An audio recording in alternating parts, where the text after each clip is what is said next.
The fall of Constantinople was one of history's great events, one of those moments that shaped the future of an entire continent. We often think about it as this great struggle between the mighty Muslim forces and the last remnants of the Roman Empire. And it certainly was all of that, but Constantinople fell not because of Sultan Mehmed II of the Ottomans. It fell because of the Doge of Venice. Sort of. Hi, my name is Sebastian. These are mistakes that changed the world.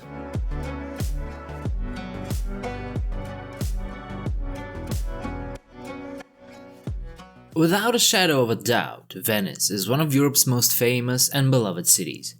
Its beautiful palaces, the mesmerizing canals, all owe their existence to the power and wealth the Venetians had gathered many centuries ago. In the late 12th century, this was a unique place indeed. Once a Byzantine port, it had become a great world power through trade. In an age when feudalism was at its peak, this commercial city functioned more like a modern business than a medieval town. The state had no king. Venice was a republic with a 9-member ruling council, kind of a board of directors. At the head of this council was the Doge. You can consider him to be the CEO. Most of us have heard this title, which by the way means duke or ruler in the Venetian dialect. However, very few understand the importance of the role of doges in the history of the Western world. One of them in particular, Enrico Dandolo, triggered an event that had far-reaching repercussions both in the medieval world and all the way to the present: the fall of Constantinople. So why was the Doge so pissed at Constantinople?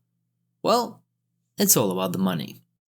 You see, Venice was holding the monopoly of the markets in Germany and northern Italy, but they also traded with Eastern Europe and the Muslim world, where they bought silks and spices.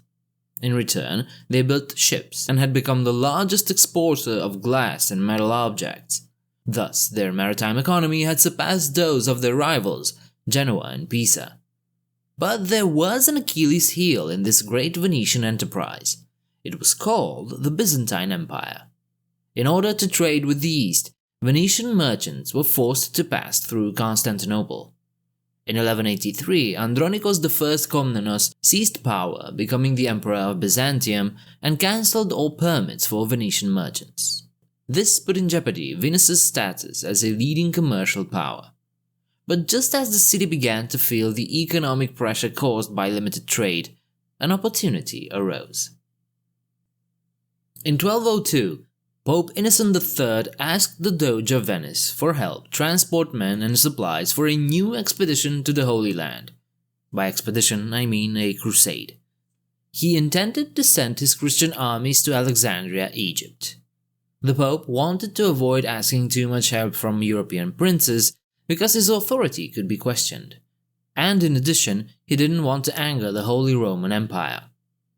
The Doge, however, was more than willing to help the expedition for a price. As the saying goes, business is business. He asked for half of all the war's future spoils and wanted an advance as well. In return, he would provide transportation and 50 Venetian galleys to escort the Crusaders on their venture. The following year, 11,000 Crusaders set out for Venice under the leadership of Boniface of Montferrat. But right from the start, there was a problem. Montferrat had to stop because the Crusaders couldn't pay the huge sum demanded by the Doge.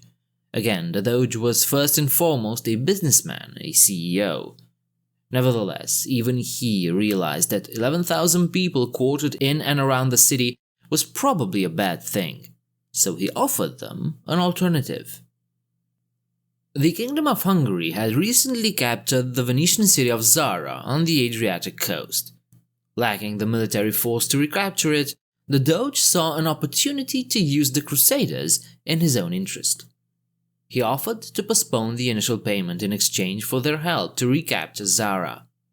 Many of the Crusaders were outraged by the idea of fighting against their Christian brothers, since the King of Hungary participated in crusades in the Holy Land. The Doge, on the other hand, had embraced the cross not out of any religious conviction, but because he had to make the Crusaders believe that he too was a man of Christ. In the end, the Crusaders accepted. Thousands of Venetians also joined the expedition.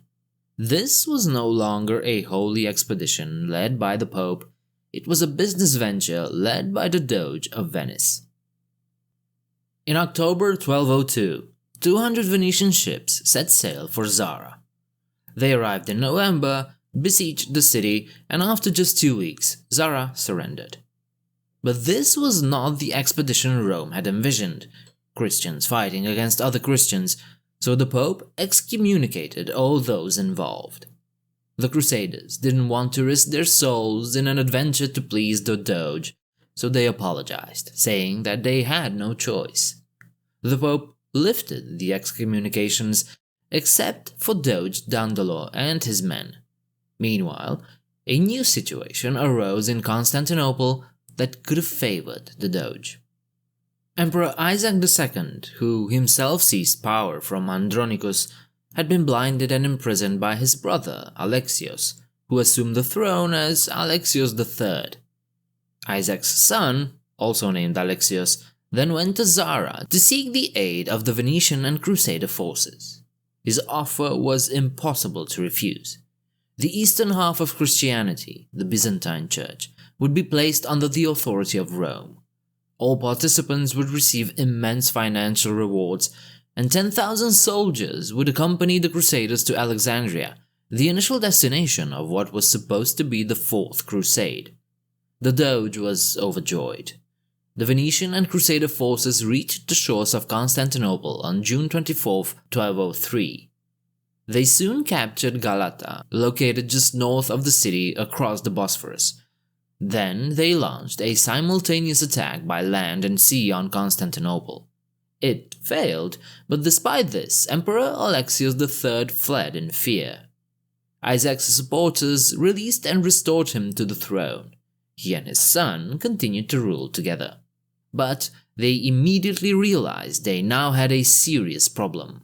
They had an obligation to fulfill the terms of their deal with the Crusaders.